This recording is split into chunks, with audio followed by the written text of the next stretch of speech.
জুলাই গণঅভ্যুত্থানের ধ্বনি পৌঁছে গেছে পৃথিবীর প্রতিটি প্রান্তে। বিস্ময়কর এই বিপ্লবে সকল হতাহতের প্রতি শ্রদ্ধা জানাতে শনিবার বিকেলে অনুষ্ঠিত হতে যাচ্ছে কনসার্ট ফর বাংলাদেশ। দেশের জনপ্রিয় ব্যান্ডগুলোর পাশাপাশি গান পরিবেশন করবেন উপমহাদেশের প্রখ্যাত সঙ্গীতশিল্পী রাহাত ফতেহ আলী খান। রাজধানী আর্মি স্টেডিয়ামে চলছে শেষ সময়ের প্রস্তুতি। পুরো কনসার্টের সঙ্গে থাকছে দেশের সবচেয়ে দর্শক নন্দিত private television channel NTV. Sajina খন্দকারের রিপোর্ট। আর মাত্র একদিন পরেই হবে charity concert Echoes of Revolution, তাই চলছে তোড়জোড়।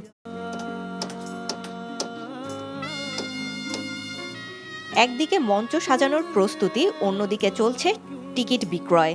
ইতোমধ্যে 6টি প্রাইভেট বিশ্ববিদ্যালয় সহ ঢাকা বিশ্ববিদ্যালয়ের টিএসসিতে বুথ বসানো হয়েছে টিকিট বিক্রির। টিকিট কেনা নিয়ে ব্যাপক আগ্রহ দেখা দিয়েছে শিক্ষার্থীদের মধ্যে। টিকিটটা হাতে পেয়ে আমার খুবই ভালো লাগছে যে আমার এই একটা টিকিট কেনার জন্য আমরা শহীদ জুলাই ফাউন্ডেশনে এটার একটা অংশ পুরোটা অংশই চলে যাচ্ছে। সো আমি তাদেরকে হেল্প করতে পারছি, এটা ভেবেই আমার খুব ভালো লাগছে। আমরা চাইলে অনেকে পারতেছি না যে আমরা ডিরেক্ট ডোনেশন করতে, সেটা কনসার্টের মাধ্যমে দিতে পারছি। এটা আমার কাছে অনেক ভালো লাগতেছে। ঘরে বসেই যে কেউ টিকিট কিনতে পারবে গেট সেট রকের ওয়েবসাইটে। অনলাইনে পেমেন্টের মাধ্যমে কেনা যাবে এই টিকিট। রেসপন্স ফার্স্ট দিনই সবচেয়ে বেশি পেয়েছিলাম, এখন পর্যন্ত আছে। শুক্রবার সারাদিন ঢাকা বিশ্ববিদ্যালয়ের টিএসসি সহ 3 বিশ্ববিদ্যালয়ে চলবে টিকিট বিক্রি।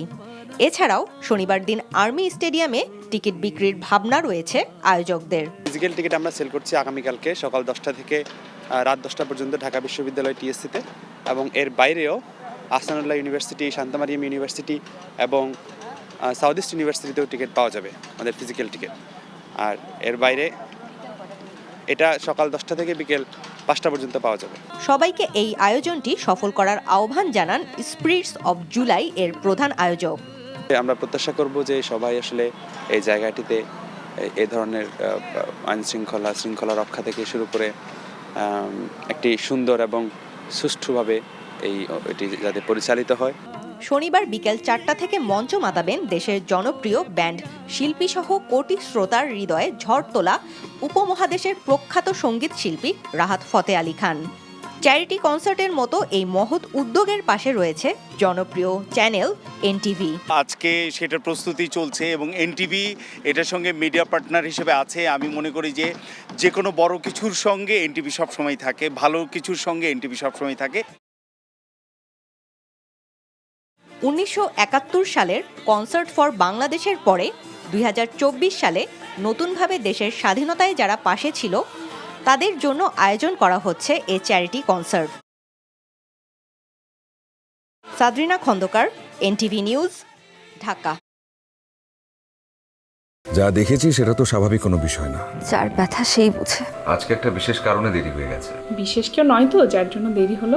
সেই মানুষটা সবসময় আমাকে বলতো সে আমাকে তার নিজের থেকেও বেশি ভালোবাসে। ভুলতে বলছি না আমি। তবে কি বলছেন? কি দেখে যে লোকটাকে ভালোবেসেছিলি? আমার মেয়েটার বিয়েটা এতদিনে হয়ে যেত। এমনটা হবে কে জানতো?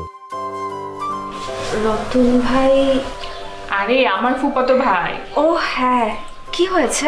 এবং তার আত্মহননের পথে কেউ যদি বাধা হয়ে দাঁড়ায় তাহলে মন কোন দিকে যাবে সেটা। তোর বোনের বিয়ে, দায়িত্ব তো সব তোরই। অনেক সময় গাছের ডাল কাটলে গাছ প্রবলতর তেজে বেড়ে ওঠে। প্রেমও সেরকম, আঘাত লাভ করলে দ্বিগুণ শক্তিমান হয়ে ওঠে। Double million offer Walton fridge কিনে পেতে পারেন 20 লক্ষ টাকা, রয়েছে কোটি কোটি টাকার নিশ্চিত উপহার।